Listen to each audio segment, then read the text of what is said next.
The year I crossed the basalt mesas of Eastern Arcane, the sky had the brittle tint of kiln-sealed glass, and every villager I met along the dried-out riverbeds carried stories as carefully as they carried water.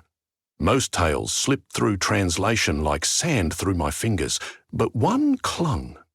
They called it the keeping of the Obsidian orchard, and they spoke the words with the tender dread normally reserved for naming a beloved ghost. I was a recorder of fading customs, so I followed the rumour until I reached the village of Merat, a scattering of soot-black houses leaning into a cliff whose every vein glittered with volcanic glass. No one greeted me openly. Doors groaned shut at my approach, shutters latched, and voices thinned to whispers. Only the village astronomer, a stooped woman named Battery who lived beneath a copper-skinned observatory dome, broke the seal of silence. She invited me inside, poured bitter starflower tea, and told me there was a reason Merat mapped the heavens more zealously than anywhere else. "We owe the night," she said, eyes glinting in a candle's heart. "If we stop honouring the dead, dawn might come once and refuse to leave." When I pressed her, she offered a map sketched on a vellum scrap. It showed a path curling behind the cliff toward a grove rendered in strokes of onyx ink. "Go at moonrise," she said, "and do not pick anything unless you are ready to surrender something of equal worth." I camped beside the cliff until the sun slipped away like a guilty accomplice. At moonrise, a feral hush settled over the plain. I followed Basri's map through a fissure narrow as a blade scar, the passage suddenly widening into a valley no larger than a noble's garden, but enclosed on all sides by sheer walls of glassy volcanic stone. The orchard was there, though. Orchard seemed too domestic a word. Glassy trunks rose in twisting braids, every limb the deep mirrored black of cooled obsidian. Instead of leaves, curtains of midnight blue filaments fluttered in the lunar draught, each filament spangled with bits of embedded starlight. Hanging amid those filaments were fruits the size of heartstones, glowing a subdued, copper-warm, living light. Caged within dark architecture, I thought I was alone until a figure detached from the shadows, tall, neither young nor old, skin marbled like moonlit smoke. Their cloak, if cloak it was, looked woven from threads darker than absence fabric that seemed to drink the moonlight. No sound accompanied their steps except, perhaps, a hush too soft to register as noise. They regarded me with eyes of mirror-bright obsidian, and when they spoke, the voice carried a timbre like flute notes played under water. "You have come to see the harvesting," they said. "Few do, fewer still are permitted."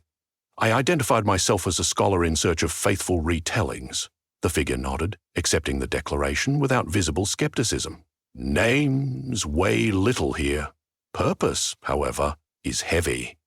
They motioned me to follow. We walked beneath the strange boughs. The air was fragrant, but not in any earthly sense. Imagine the scent of night before it cools, mixed with the crispness of new snow and the damp of just extinguished candle wicks. The keeper, as I later learned was the correct term, paused beside the lowest branch, where a single fruit glowed like the last ember in a dying hearth. "Each star is born blind," the keeper murmured. "Light without sight is agony. So we gift them darkness in woven form, that they may close their lids and dream." With hands that bore no tools, they cupped the fruit. Their nails were shards of polished glass. A single vertical motion sliced the fruit's skin. Liquid radiance poured out, pooling upon the ground, yet left no mark on soil or stone. What fell rapidly evaporated into sparks that drifted upward until they joined the canopy of constellations overhead. What remained inside the riven rind was darker than the space between thoughts. The keeper reached into that well of shadow and extracted it in a silken strand, as though drawing thread from a spindle.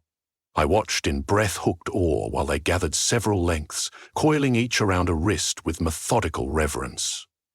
When they had taken all the darkness the fruit contained, the rind folded in upon itself and vanished, resolved into wind, perhaps gratitude.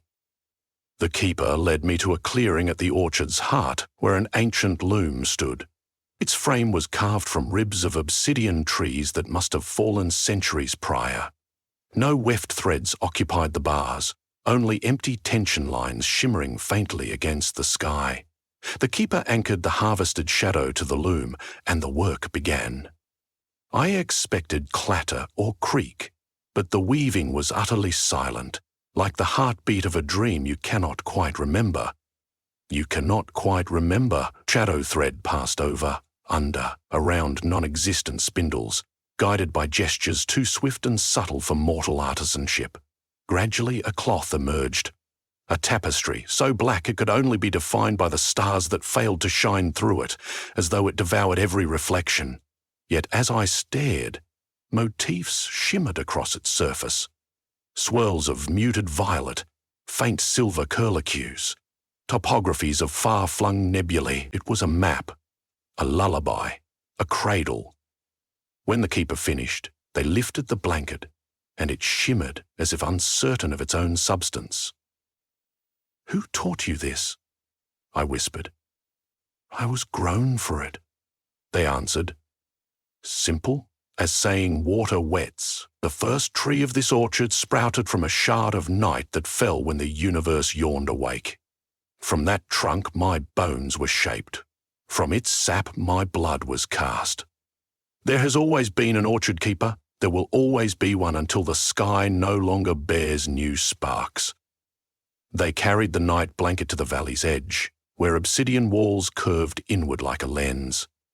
There, they whispered something I lacked the ears to hear. Wind curled down, caught the fabric, and bore it aloft. The cloth unfurled above us, drifting higher and higher, until it was indistinguishable from the void itself, just another contour of darkness among millions. But in its wake, the sky seemed to sigh, as though a restless infant had at last been soothed. We walked back between gleaming trunks. I asked what became of the light they spilled from the fruit, that amber juice that rose as sparks. "It repaid," the keeper replied. "The orchard borrows warmth from the sun to grow. Each harvest returns brightness to the heavens. Balance maintains itself." "What happens if the harvest stops?" I asked, thinking of Basre's warning. The keeper touched a trunk swollen with yet unripe copper-hued spheres. "Then stars wail without comfort. Their cries tear holes in the quiet.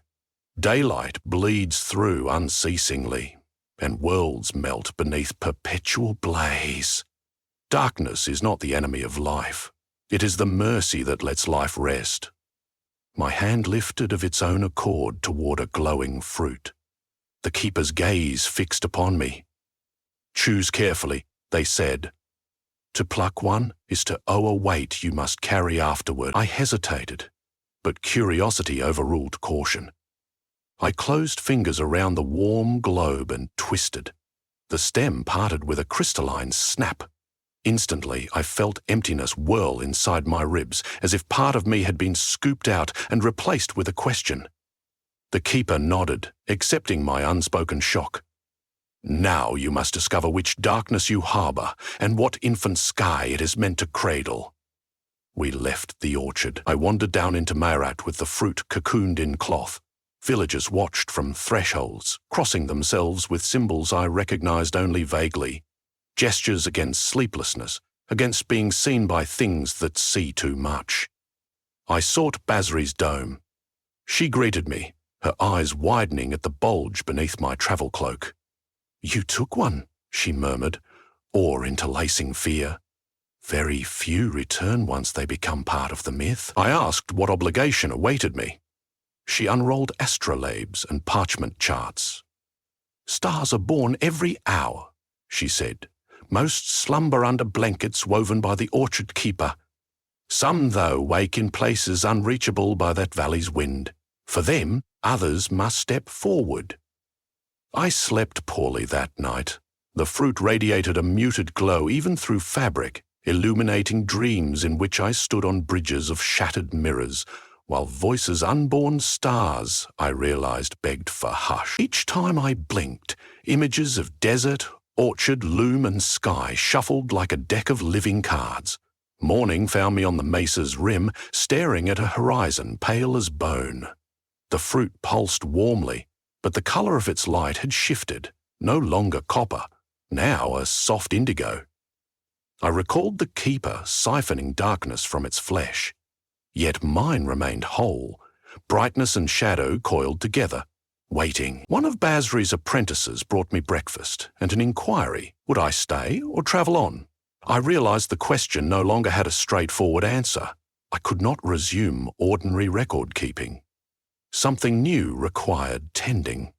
I journeyed for months afterward, volleying between cities and wastes, recording while searching for meaning behind my debt. I began noticing neglected patches of night, corners in moonlit alleys where no shadow fell, midnights when the sky looked thin, overused. Migratory starlings sometimes failed to orient themselves, as though missing a navigational darkness. In each place, I felt the fruit respond. Heat fluttered across my chest like the heartbeat of a caged bird. Eventually I reached the Hinter Ice, an expanse of frozen sea at the world's northern lip.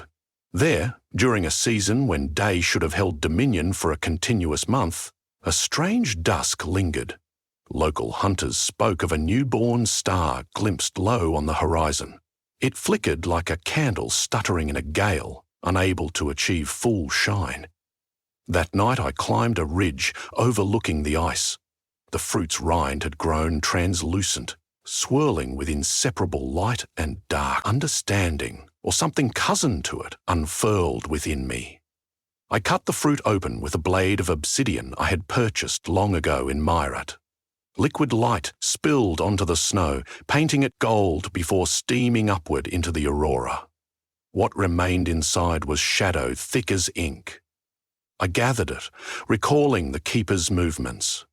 No loom waited upon that frozen ridge, so I used fingers, breath, and prayer to tease the shadow into a small square of fabric. Crude compared with the valley's masterpieces, yet the material itself forgave my clumsiness. Thread bent as naturally as thought.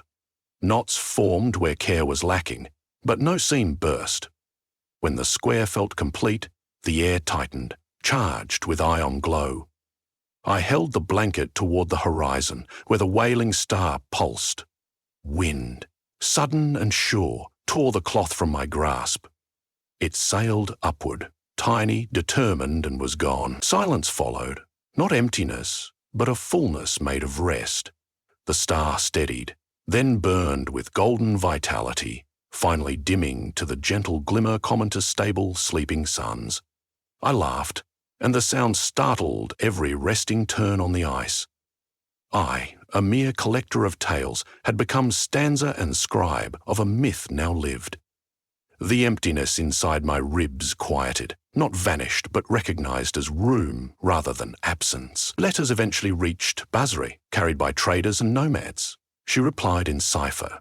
The keeper had harvested 3 new groves worth after I left, perhaps sensing increased demand.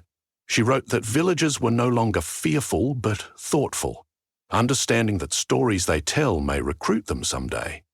Her final note read, "The sky keeps inventory, so must we." Years passed. I travelled continents, always vigilant for restless glimmers. She felt restless. I travelled continents, always vigilant for restless glimmers. Each time, the fruit-sized vacancy in me refilled and ripened, alerting me to new need.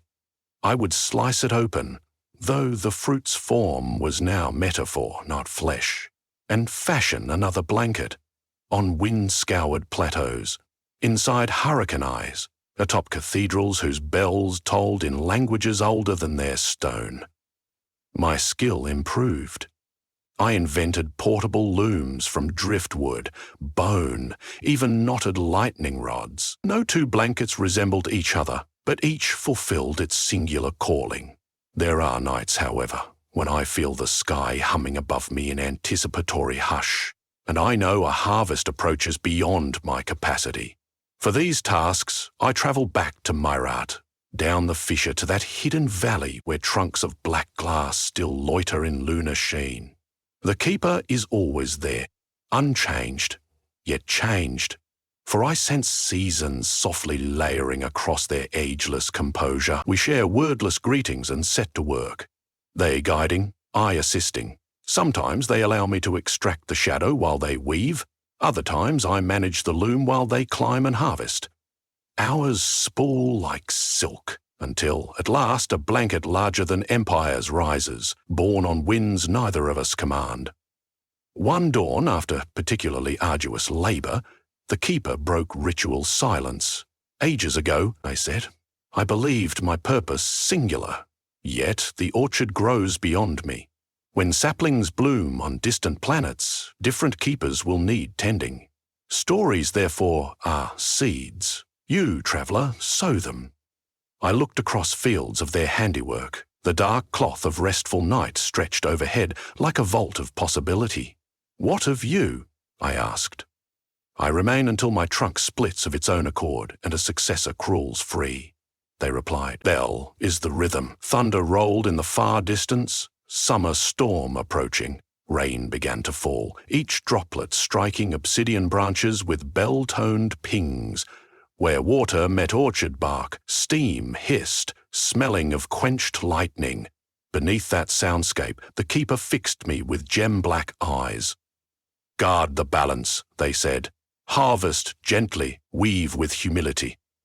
Remember the darkness born of fruit is gift, not weapon. I promised, though promises feel flimsy against cosmic scales. Still, one anchors to whatever pledge is possible. Now I write this account by lantern, as a different storm prowls outside my tent. Between cracks of thunder, I hear something else. Muffled whimpers, pitched so high only memory translates them.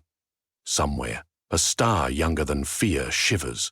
I roll up parchment, stow quills, and lift a case that contains nothing visible, only a potential fruit ripening under my sternum's cage. When I step into the rain, I'll search the clouds for a patch too dark for mere weather. Then I will travel until the horizon opens its hands, and I will offer the newborn its first quiet to sleep, to dream, to shine when morning deems it time. So continues the myth, no longer confined to whispered village warnings or scholarly curiosity. It lives each time darkness spreads tenderly across a sky, and somewhere sighs relief, without knowing why. Do you ever notice constellations resting easy? Remember, an orchard keeper once harvested a shadowed fruit. A wanderer learned to weave. And stars, like children, still need blankets of night.